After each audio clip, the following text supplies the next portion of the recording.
If you've seen my character modeling videos, you've probably noticed I usually animate them to do little dances. So in this one, I'm going to show you how to get started with character animation while we make a character do a dance.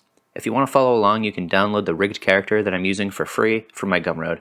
Also check my Patreon for all the project files for my videos, coupon codes for free Gumroad products, and a bunch of other files that I don't share anywhere else. I also donate some of the profits to environmental causes each month. Link is in the description. Here's a summary of what we'll cover. We'll start by inspecting our rig to see how the controls work, and while we do that, I'll share some tips that make posing easier. Then we'll talk about how to start keyframing to give our character some motion. Keyframes can get messy really easily, so we'll look at the dope sheet and the graph editor and talk about how to stay organized. Then we'll make our character do a looping dance with some help from curve modifiers. Alright, let's get started.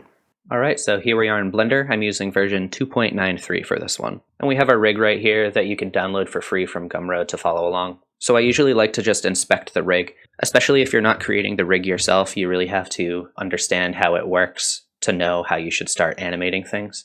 So you can just select your armature right here, and up here you can go into pose mode this way, or with your armature selected you can just hit Control Tab and that will bring you into pose mode like that. You can see when you select a bone, it'll show the name up here. So this one's called ik.arm.l. I select this one, it's ik spine. So you can just see all of the names that way, or when you have your armature selected, you can come over here to this little running person icon. It's Object Data Properties. And you can see we have layers for our bones, and under Viewport Display, we can also turn the names on and off if we want to. And this might be helpful for when you're trying to learn how the rig works. So for bone layers, you can see we're on the second layer right here. And for this specific rig, this is the one we're going to be using most often. This has all the most commonly used bones. On the first layer, this is where all of our deforming bones are. So we have all the arm bones, and we also have all of the finger bones right here too for when you start posing your hands. The third layer we're not really going to be using. This is just a bunch of foot control bones. And over here we just have some other foot bones. We're not really going to be paying attention to those. Another thing with bone layers is if you shift and click on them, you can select multiple bone layers at the same time. This is showing all of the deforming bones and the controller bones from both of these layers right here. All right, so let's see how this works. You can see this bone right here, the IK bone. This is the one we're going to be using most often for controlling our hands right here. You can see when you move it around with G, this is how you move it around. You can also rotate it with R. You can also hit R and then X, Y, or Z for rotating on a specific axis. If you hit R and then X twice, it'll rotate along the local X axis, which is a little different. When I rotate it a little this way, this is on the global X, so it's just following our world right here. It's following this line right there. The local X is going to pay attention to how this bone is rotated.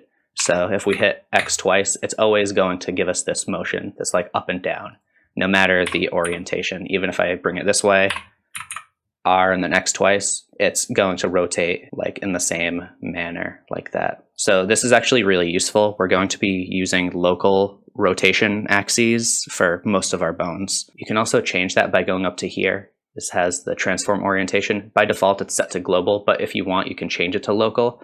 So you don't have to hit X twice. It'll just always be on the local rotation. I'll switch this back now. So we have this target. This is just controlling where our elbow is pointing. We also have one of those for our legs. If we bend the legs like this, now it's a little easier to tell that the knees are moving. So like I said before, if you want to rotate the hands, you can select the IK bone and rotate it. We also have this other bone right here. And you can see when you try to rotate it, nothing is happening. To change the way you control these, I have these switch buttons up here. So one will turn off the IK, and when I move this down, you can see the arm kind of snaps back into its default spot right there.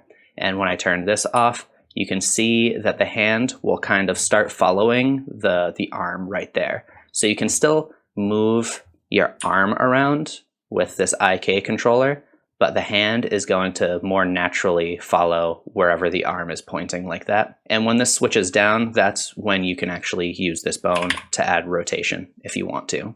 If you have the IK switch turned off, this is when you would want to switch to the first layer, because now you can actually use these bones to pose your arm. And I would recommend using FK for if you want like very big arcing motions. When I rotate this, it's going in a very smooth, round motion like that.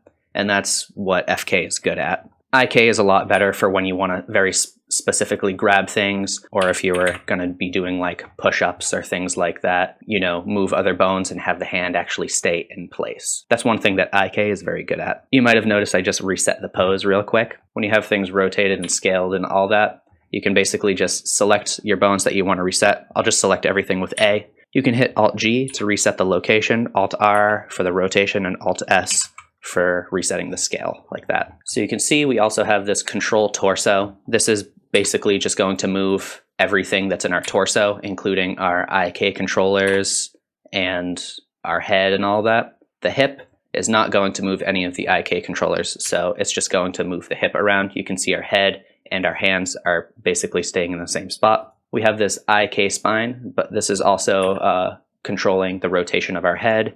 And if we move it from the side, you can see this is also an IK controller. And this is a good way to make like slouching and stuff like that without moving the hips or the hands. We also have a switch for this. So if you turn this down, now this won't do anything, and you can change things by moving this head bone separately. Or you can come in here and actually move these bones individually like that. So we have these switches for the legs, and that's going to turn on and off the IK. But let's take a look at our control bones because the feet are a little different. If you want to change the location, you want to always use this one right here. It's called control foot. I have it set up so that you can't change the location with any of the other bones, any of the other foot bones. And this one will also give you some like good foot pivoting right here if you rotate it on the X axis. So for that, I'm hitting R and then X twice to rotate on the local X. We can also rotate the foot on the local Z axis like that. And you can see I have it set up so that the knee will always point where the foot is pointing. And if we rotate this on the local Y, we get some foot rolling from side to side. This bone right here is just for if you want to pivot from the toe like that. So these bones will really help you if you want to do some like walk cycles and things like that. But like I said, if you turn this switch all the way down, it will shut the IK and the copy rotation off. And then you can just go over here to the first layer and move all of these bones individually like this. One other thing I'd like to talk about is if you want to pose the fingers, there is an easy way to do that. So I'm just on the first layer for this. I'll just select the fingers right here. And if you press period and switch to individual origins, then you can rotate all of these individually on the X-axis. So I'll hit R and then X twice. And you can see there are a bunch of lines. Each of these is going to rotate individually. And you can see when we rotate it, it's kind of giving us this like curling motion. And this is really helpful for posing fingers quickly. You can see if we switch this to median point for our pivot point, it's not going to work the same. It's just going to rotate kind of the highest parent in the chain right here. So if you switch it to individual origins, you're going to get something a lot better. This is how you can make fists quickly like that. Changing your pivot point to median point is going to be more helpful for if you want to rotate multiple things at the same time. So we could do that by switching to the second layer right here, rotating the hips and the head, and maybe the IK for the hands. We can rotate all of those at the same time like that. Whereas if we have this in individual, you can see it's going to act a little differently. So definitely experiment with median point and individual origins for your pivot point. See which one works best for any given situation. So one thing that we can do that's really helpful is mirror poses and flip poses. So I'll just make an asymmetrical pose like this. Something really simple. If I wanted this to be copied to the other side, I just have to select the bones that I moved. In this instance, it's only this bone. You can hit Control-C to copy the pose and Control-Shift-V, and that will flip it to the other side. And this only works because of the way these are named. On both sides, the bones are named the same, except on this side, there's a .L at the end, and on this side, there's a .R at the end.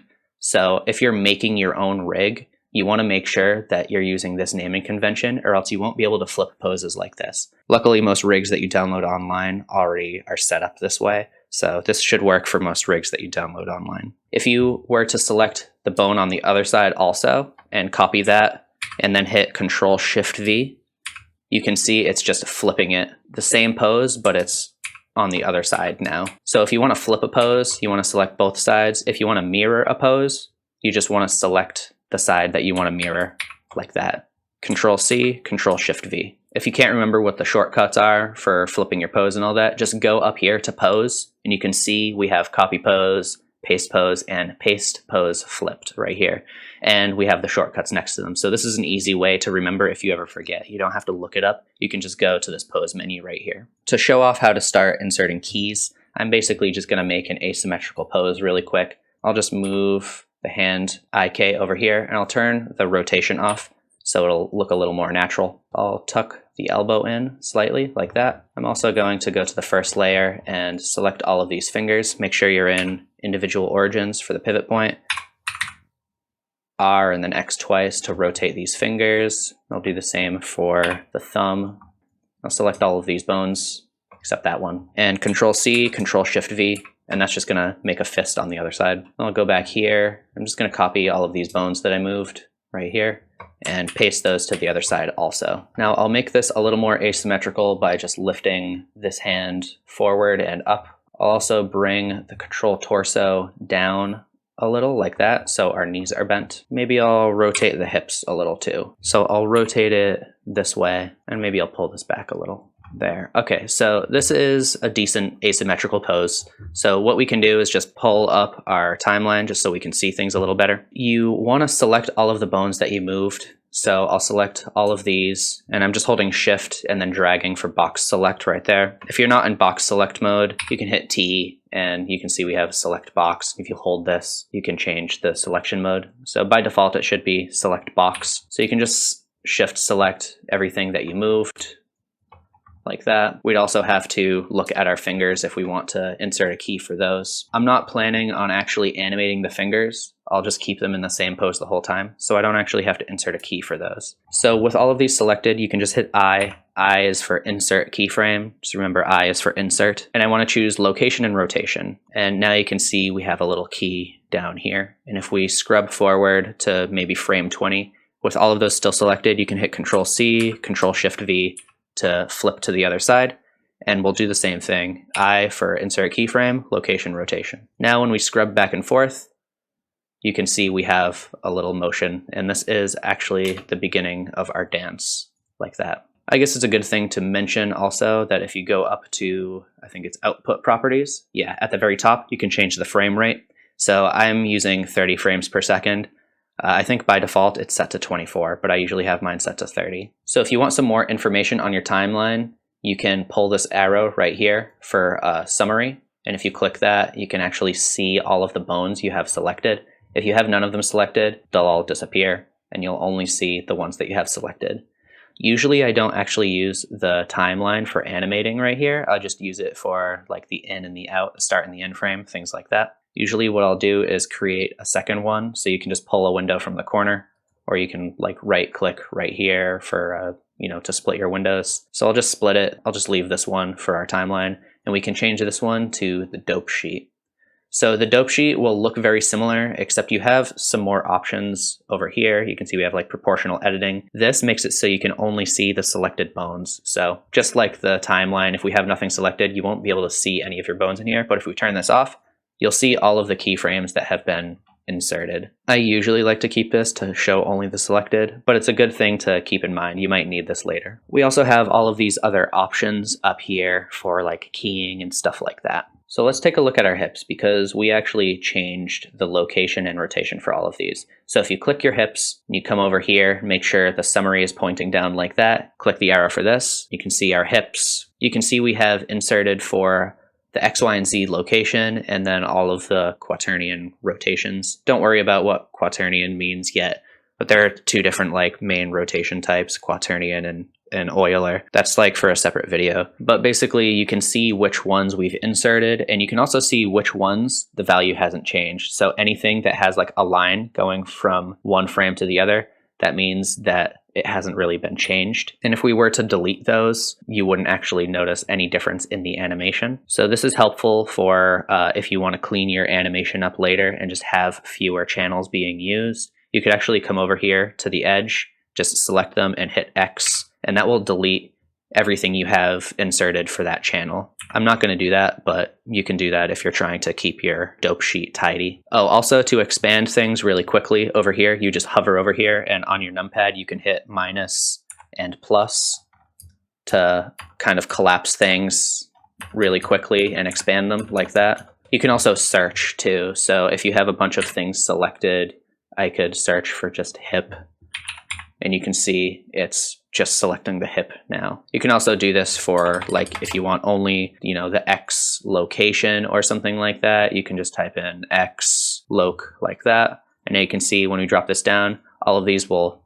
only be showing the X location. You can also lock these if you don't want them to be able to, you know, be edited, and you can disable them like this. So you can see our hips. If we don't want our hips to move at all, we can disable this, and now they won't move. These are still inserted, and we can just easily turn it back on. It's like a way of isolating things if you want to isolate things to see how they move. So another way to insert keyframes and edit them and, you know, keep track of things is with the graph editor. So again, we can just go over here, click this, and go to the graph editor. But there is a shortcut. When you're using the dope sheet, you can just hover over here and hit Control Tab, and that will just switch to the graph editor. This also works for the timeline. You can do the same thing. It just switches back and forth between the graph editor and the timeline like that. So let's take a look at the graph editor. So if you select everything and hit period on your numpad, it'll zoom in to kind of show everything. And it's a little hard to tell what's going on. So let's just take a look at just our hips and zoom in on that. Maybe let's just zoom in on these ones right here. So you can see now what's actually going on. We have some curves going up and down. So up and down is a change in value. You can see with this one selected, we can actually move it up and down. And this is our Z rotation right here. You can see that by coming over to the side. We actually have our Z rotation selected. It's highlighted over here, and that's because we have it highlighted right here. So when you move it up and down on the y-axis, that's changing the value like that. And this is a quick way of actually changing your keyframes, because if we left click, it'll stay there. So we don't have to like reinsert a keyframe. We can just come over here and change it. You can also rotate these, and you can see the handles are moving around now. And this is basically just changing like the spacing or the easing. This is a way of making your animation like a little snappier or smoother, things like that. We'll talk about that a little more later. So on the x-axis is time. You can see we just have all the frames right here. So if I were to like move this one over on the x-axis, you can just hit G to move and X so it doesn't move up and down. This will just make it happen faster. So if you want this to be a little easier to look at, you can hit this normalize button. Basically what normalize does is it takes all of the maximum values and puts them to 1 and all of the minimum values and puts them at -1. It's not actually changing the values, it's just changing how you see them. This makes it easier to look at because all of the curves start looking kind of closer to the same size. And you can see that it's not actually affecting the value when you hit normalize, because when I select this and hit G and Y to move it down on the y-axis, when I hit left click to actually change the value, it'll snap back. So the value is actually changed. You just can't see the difference in value when you have normalize turned on. If you want to be very deliberate with the values that you're entering here, you can hit N when you're hovering over here, and this will open up a side panel. There's also a little arrow, you can just drag it. And under F curves, when you have something selected, you can just scroll down and you can see that there are actual values here. And if you move them, that's changing the value over here like that. You can also see what type of interpolation and handles they're all using. That's something you can also change over here. You can just go to, I believe it's key. We have easing type with Control E, interpolation type with T, and handle type with V. I'm not going to talk about these options too much in this video, but these are actually things that I mess with quite a bit for more complex animations or motion graphics, things like that. Okay, so if we want this to loop, let's go back to the dope sheet with Control Tab. One thing you can do is just select the frame at the very top, which is just going to control everything that's, you know, below it. This is the summary. So if you select this one and move it around, it's moving everything. Just duplicate it with Shift D and bring it over to 40 like that. And so now it will go to this one and then go back like that. So you can either do that basically over and over again. You can then just duplicate this and keep going. But this isn't very convenient because, say for instance, we want to change our initial pose. We have to change that for every frame that we placed. So instead of doing that, we can actually just use a modifier. So let's go back to the graph editor with Control Tab. And with one of these selected, you can see I'm just selecting the X location for the hip. In this side panel over here, you can click modifiers and we can add a cycles modifier. And you can see when we do that, now it's just kind of going forever. You can see it's just kind of like going to this value, and as soon as it gets here, it like snaps back to the beginning like that. So we don't want it to do that. What we want to do is have it mirror. So luckily for after, instead of repeat motion, we can set that to repeat mirrored. And now it should go to this one, and then for its next cycle, go back, and it'll just do that over and over like that. If you want, you can also change that for the before, because you can see before is still snapping. You can change that to repeat mirrored. You can also set how many times you want it to repeat. If you don't want it to go forever, you can just change this to something else like that. So if we want this to work for all of our other bones, we have to select them over here. So what you want to do is just select everything over here, all of your bones. And over here, you want to make sure that the channel you have selected is the one with the modifier. We have these buttons up here. This is for copy and paste, copy modifiers. You can just click that button. Then you want to select everything over here and hit this paste button. You can see now that our other channels are also cycling. But for the initial one, there are now 2 cycles modifiers. So without touching anything else, you can see there is this little paste F modifiers. We have a few other options. You can choose replace existing. That'll just make it so it replaces the modifiers instead of adding them. So when we click that, you can see now that there's only 1 cycles modifier for that first one that we were copying from. And this is nice because you don't want to just constantly be piling up modifiers. It could end up breaking something. Now everything is just looping back and forth. This is kind of a stale animation because it's just 2 keyframes. So let's make it a little more interesting now, because one thing that's cool about this is when we edit either of these poses, we don't have to constantly duplicate them. We can just kind of update them on the fly. We can also insert ones in the middle and it'll keep looping over here. The only thing you want to be careful about is making these different lengths. So if I select this one and move it a little, you can see that now these are not going to go at the same speed. So if you want things to stay in sync, you just want to make sure that they all start and end at the same point. So let's make this a little more interesting by inserting a keyframe in the center. I'm also going to select these frames and just move them to 0 right there so that 10 is actually in the very center. So one thing we can do is we'll select our control torso and just move that up a little. We'll hit I and insert for the location because we're not changing the rotation of that one. In the middle, it comes up a little higher and then goes back down to where it was before. And already this is a little more complex. We could do the same thing for our head. So we haven't inserted a keyframe for our head yet. So we want to make sure this is looping at the same speed. So for this one, I'll just hit I, insert location rotation on 0, and I'll do the same thing on 20 right there. So now this is the same at 0 and 20. And on 10, we can just change it. I'll just rotate it on the local X axis like that, drag it down, and then I'll hit I and choose location and rotation. We'll get a little slouch and a head bob. You see what's happening though, where it's not looping? This didn't have any keyframes, so when we copy pasted our curve modifier, it wasn't pasted to here. So with this selected, we'll just hit Control Tab to go back to the graph editor, and you just want to select one of these and then select all of them. One of them has to be active for the modifiers to work, and we should still have the cycles modifier on our clipboard because we only copied one thing. So if we hit paste, it should just work now, and you can see it looks like it did. This is popping a little, and I think that's because at this motion right here, the head is fully up. So instead of changing the keyframe there, we can just come over here and find the location. So I think this should be the local Y location. You can see if we hit G and then Y twice, that's the location that we want to be editing.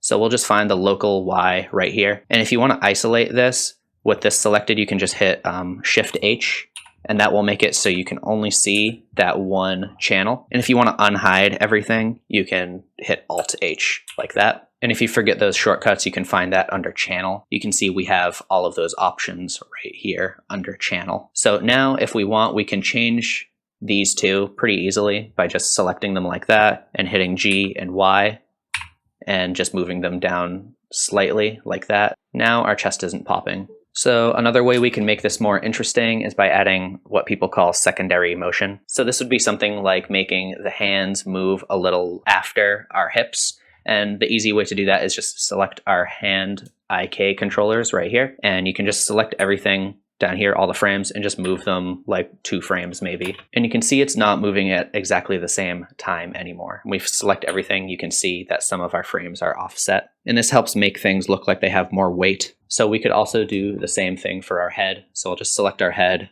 select everything down here, and move it like 2 frames. You can even do this while it's moving. So I'll select our head and move that a little, and you can see how it's changing things.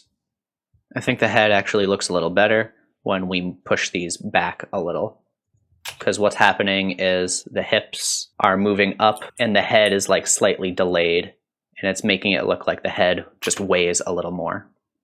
This can get messy pretty quickly because when we look at all of our bones, it looks like we have a lot more frames than we actually do because some are just kind of offset. So usually before I do this, I get the animation looking like I want the timing to look pretty good, and I do this towards the end. So we can change the easing of this if we want. So we can go over to the graph editor, and I'll just focus on the head right here. I'll normalize it so it's a little more clear what's going on. So changing the easing would be changing like the slope basically of this. A way to understand this is when things are more vertical, when things are more steep, the motions will seem faster. And when they're more horizontal, they'll seem slower. So basically what's happening right here is this is the slowest right here because it's as horizontal as it gets. And in the center, this is like the most steep point, and that means it's the fastest.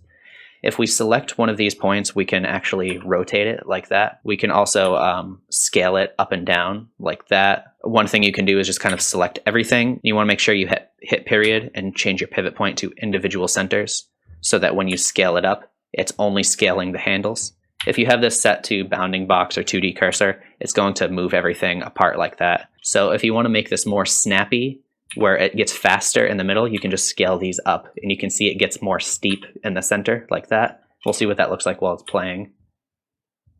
You can see the head is very snappy now. So this can be helpful for making things look more cartoony. If we select everything and scale everything up over here, the motions are a lot like jerkier and a little more robotic. If you were to scale these all the way down to 0, you will have like no easing. It'll move 1 speed the whole time, and then as soon as it gets to this point, it'll just change direction like that.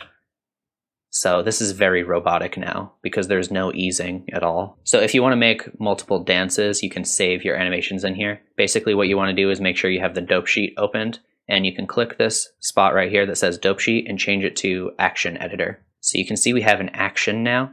We can change this to like dance 1 or something like that. And then I'm just going to hit this button right here for fake user. And this just means if you don't have it selected, like if you hit this X button to delete it, it's not actually deleted because it's like being saved. So it's called fake user, but I think of like the shield as like it's saving the data in there. Now, if we want, we can just hit this button right here and we can make a new animation. So we can hit this like new button, and I'll name this dance 2, and hit the shield button for fake user. Now you want to make sure you're in pose mode. Select everything, and I'll just hit Alt G and Alt R. So everything's snapped back that we had selected, and you can see our fingers are still in the same spot because we didn't have them selected. That's fine. I'm not going to worry about that. So now let's make something a little different. So for this, I'll lower the body like that, and I'll move the feet apart, and I'll rotate them a little too.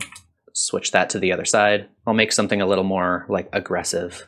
So I'll bring our hands over like this. I don't want to have to worry about hand rotation, so I'll turn this down like that. So I'm just going through and moving things around until they look the way I want. So this is going to be kind of more like a person in a crowd cheering, I guess. I think I want to change the hips a little. So I'll just select the hips, the head, and the IK hand controllers. And I want to make sure I'm using the median point for a pivot point, and I'll just rotate everything on the Z. So I'll just rotate things like this. I'll put the hips back to the center, and I want them to rotate back a little on the X axis. I'll rotate the whole torso actually too. So once again, I'll select everything, hit I to insert a keyframe for location and rotation. So another thing is you can paste flipped poses over here on the dope sheet too. So you want to make sure everything is selected over here, and then you can make sure everything is selected over here. Hit Control C, and then move to where you want. So I'll just go to 20, something like that, and Control Shift V, and that's just going to paste the flipped pose like that. And once again, I'm just going to take these first keyframes back to 0. We can set all of these to be looping. So I'll just do that in the graph editor. Just make sure one of these is selected and then select all of them so that one of them is active. And we'll just add the cycles and make sure both of these are repeating mirrored. And I'll copy this and paste it. Again, this is set to replace the existing modifiers so we don't have any duplicates in there. What I want is our hands in the center to be up more. I'll take this and I'll move it and paste that to the other side. Maybe I'll make the head go down a little like that. We'll see what that looks like when we insert those keyframes. So now we have this cheering motion. Looks like the hands are kind of clipping through the head a little. Maybe right here, I'll just scale them apart. So you want to make sure you have median point selected for that, and you can just scale them like that. I'll make this more severe right here.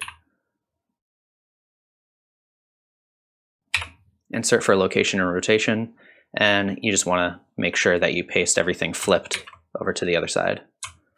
And now when we start offsetting things to add some secondary motion, this will look a lot more noticeable because they're more severe. Actually, first I want to make sure that this is a lot more severe like that. So now let's select the head and start offsetting that. So you can see we just offset that a few frames and it already looks quite a bit better.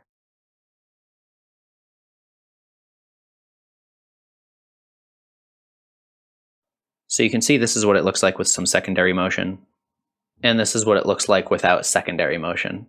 We only offset the hands and the arms, and I think it looks quite a bit better. Alright, that's it for this one. If you make some fun dances, I'd really like to see them. You can tag me on Instagram or show everyone on my Discord server. Links for everything are in the description. If you want more videos like this, let me know in the comments. Once again, you can find all the project files from my videos on Patreon. I'd like to thank my patrons for the support, and I'd like to thank you for watching. Have a good one.